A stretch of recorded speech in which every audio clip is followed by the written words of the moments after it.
नमस्कार, 5 मिनट में 25 खबरों के साथ शुरुआत करते हैं। उत्तराखंड विधानसभा में आज पेश होगा यूसीसी बिल। सदन में विधेयक पेश होने के बाद होगी चर्चा। यूसीसी लागू करने वाला पहला राज्य होगा उत्तराखंड। मुख्यमंत्री धामी की मौजूदगी में आज सदन में पेश होगा बिल। यूसीसी बिल पेश होने से पहले विधानसभा अध्यक्ष ने बैठक की। समान नागरिक संहिता को लेकर जानकारी साझा की। यूसीसी पर उत्तराखंड के सीएम पुष्कर सिंह धामी का बयान। समान नागरिक संहिता का लंबे समय से था इंतजार, उत्तराखंड पर टिकी पूरे देश की नजर।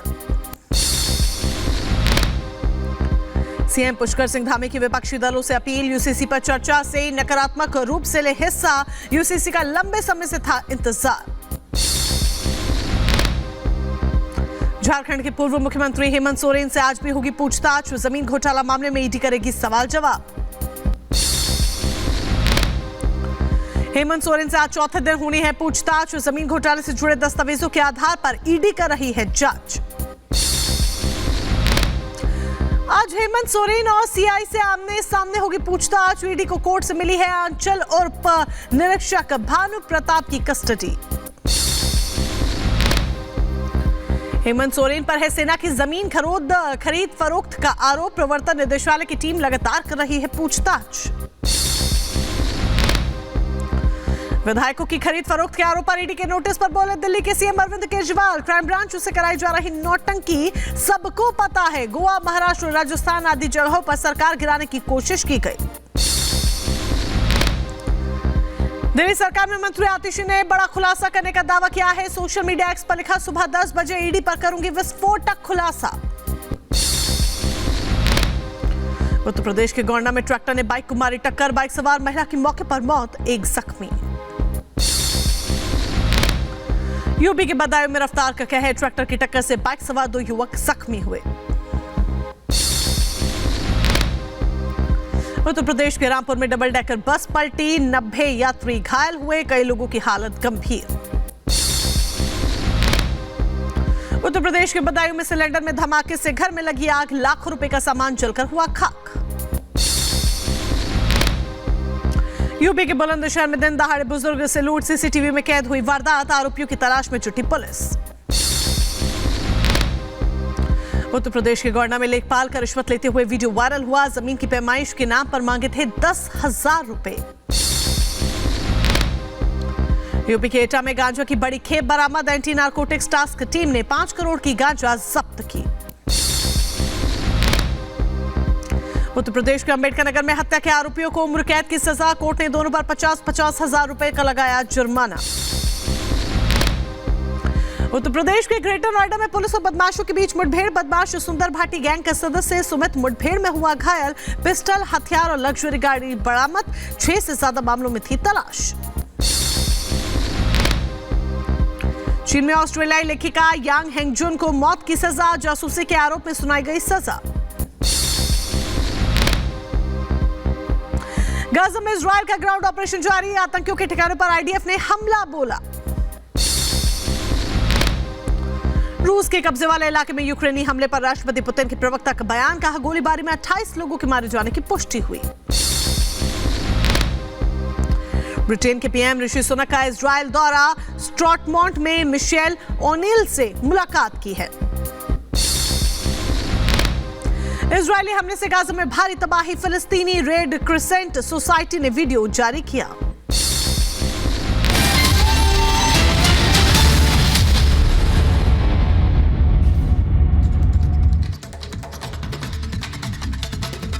और चलिए अब आगे बढ़ते हैं। दिन की शुरुआत 5 बड़ी खबरों के साथ करते हैं, यानी कि वो कौन सी ऐसी 5 बड़ी खबरें रहेंगी जो दिन भर सुर्खियों में रहने वाली हैं, आपको बता दें। सबसे पहले बात उत्तराखंड की होगी, जहां पर आज यूसीसी पेश होगा। ये देखिए 5 खबरें आपकी टीवी स्क्रीन पर आ चुकी हैं। ये 5 खबरें आपके सामने, जिसमें हम सबसे पहले बात उत्तराखंड को लेकर करेंगे, जहां पर यूसीसी बिल आज विधानसभा में पेश होना और खुद सीएम धामी से पेश कर सकते हैं। तो दूसरी तरफ ज्ञानवापी, जहां पर एक बार फिर से सर्वे की मांग हो रही है और ज्ञानवापी का मुद्दा लगातार चर्चा का विषय बना हुआ है।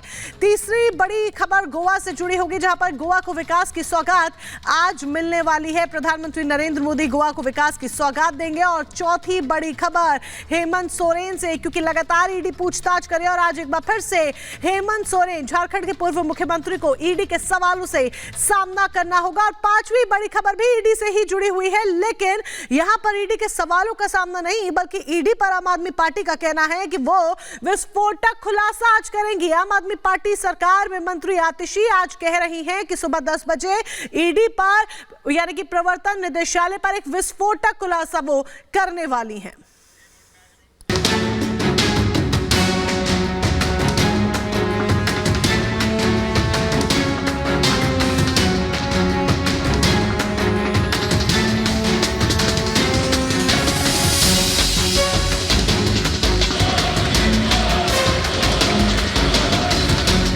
विशेष रूप से विपक्ष ने जो संकल्प लिया उसकी सराहना करता हूं। मेरा देश का विश्वास पक्का हो गया। इन्होंने लंबे अरसे तक वहां रहने का संकल्प लिया। आज विपक्ष की जो हालत हुई इसकी सबसे दोषी कांग्रेस पार्टी। और जब खुद विफल हो गए तो विपक्ष में और भी होनहार लोग हैं, उनको भी उभरने नहीं दिया। ये सब परिवारवाद के फेंक एक ही प्रोडक्ट बार बार लॉन्च करने के चक्कर में कांग्रेस की दुकान ताला लगने की नौबत आ गई। पूरा देश कह रहा है अब की बार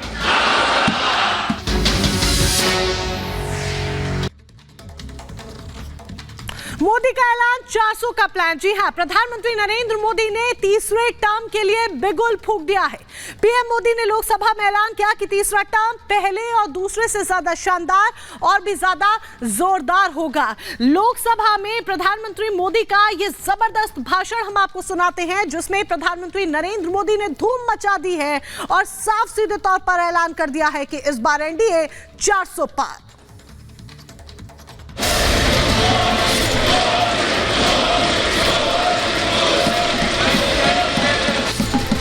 हमारा तीसरा कार्यकाल बहुत बड़े फैसलों का होगा। पूरा देश कह रहा है अब की बार, खड़गे जी भी कह रहे हैं। देश में होने वाले आम चुनावों में अभी कुछ ही समय बाकी है। उससे पहले प्रधानमंत्री मोदी ने ये बड़ा ऐलान किया है। प्रधानमंत्री ने हैट्रिक लगाने का जैसे ही दावा किया, लोकसभा में एनडीए के सांसदों ने इसका जोरदार समर्थन किया। इतना ही नहीं, प्रधानमंत्री मोदी का यह भाषण बहुत कुछ कहता है। इसमें किसान, गरीब, महिलाओं, युवाओं और देश को आगे ले जाने का सरकार का विजन साफ नजर आया। 10 वर्षों में 25 करोड़ लोग गरीबी से बाहर आए, ये सामर्थ्य दिखाता है। हमने गरीब को साधन दिए, संसाधन दिए, सम्मान दिया, स्वाभिमान दिया। घर में कोई भी बीमारी आ जाए, उस बीमारी के कारण फिर से वो गरीबी की तरफ लुढ़क ना जाए, उसको भरोसा है कितनी भी बीमारी क्यों ना आ जाए, मोदी बैठा है। प्रधानमंत्री मोदी ने अपना भाषण सेंगोल से शुरू किया और आगे विरासत का जिक्र करते हुए बताया कि राम मंदिर बनने से देश में ऊर्जा मिलती है। भगवान राम न सिर्फ अपने घर लौटे, बल्कि एक ऐसे मंदिर का निर्माण हुआ जो भारत की महान सांस्कृतिक परंपरा को नई ऊर्जा देता रहेगा। प्रधानमंत्री मोदी ने फिर जनता के लिए किए गए विकास का जिक्र किया, फिर देश के भविष्य के लिए फिक्र दिखाई। प्रधानमंत्री मोदी ने बताया कि कैसे तीसरे टर्म में आएंगे और 1000 साल की नींव रखेंगे। हमारा तीसरा कार्यकाल बहुत बड़े फैसलों का होगा। मैंने कहा था देश को अगले 1000 वर्षों तक समृद्ध और सिद्धि के शिखर पर देखना चाहिए। तीसरा कार्यकाल अगले 1000 वर्षों के लिए एक मजबूत नींव रखने का कार्यकाल। प्रधानमंत्री मोदी ने बताया कि सरकार की तैयारी हर क्षेत्र में है, खासकर देश को तीसरी सबसे बड़ी अर्थव्यवस्था बनाने की है। इसके लिए प्रधानमंत्री ने देशवासियों को गारंटी भी दी है। भारत दुनिया की तीसरी बड़ी आर्थिक ताकत बनेगा।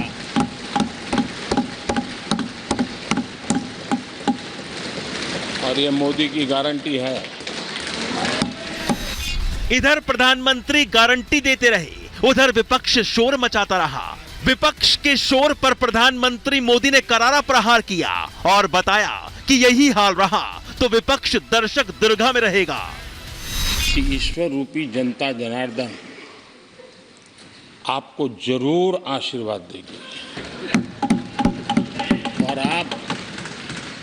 आप जिस ऊंचाई पे हैं उससे भी अधिक ऊंचाई पर जरूर पहुंचेंगे और अगले चुनाव में दर्शक दिशा में दिखेंगे। प्रधानमंत्री मोदी के हमले पर लोकसभा में विपक्ष ने हंगामा किया, लेकिन पीएम मोदी रुके नहीं। प्रधानमंत्री मोदी ने विपक्षी गठबंधन को भी आड़े हाथों लेते हुए बताया कि अलायंस का अलाइनमेंट बिगड़ा हुआ है। कुछ दिन पहले भानुमति का कुनबा जोड़ा, लेकिन फिर एकला चलो रे करने लग गए। मैं देख रहा हूं अलायंस का ही अलाइनमेंट बिगड़ गया। प्रधानमंत्री मोदी यही नहीं रुके, विपक्ष पर तंज कसते हुए उन्होंने अपनी सरकार की उपलब्धियों को एक बार फिर गिनाया। पीएम ने बताया कि सरकार सभी को ध्यान में रखकर विकास कर रही है। इतना ही नहीं, प्रधानमंत्री ने महंगाई पर बयान भी दिया और भ्रष्टाचारियों को एक बार फिर चेताया। जब भी कांग्रेस आती है महंगाई लाती है। मेरी भ्रष्टाचार के खिलाफ लड़ाई चलती रहेगी। देश को लूटने नहीं दिया जाएगा और जो लूटा है वो लौटाना पड़ेगा। प्रधानमंत्री मोदी का यह भाषण आत्मविश्वास से भरा था। इस भाषण में बीजेपी और एनडीए कितनी मजबूत है, ये पीएम ने एक बार फिर बता दिया है। साथ ही प्रधानमंत्री मोदी ने ऐलान कर दिया है कि आने वाले चुनावों में फिर एक बार मोदी सरकार, वो भी 400 पार। Bureau report, Republic Bharat. NDA को 400 पार करता ही रहेगा।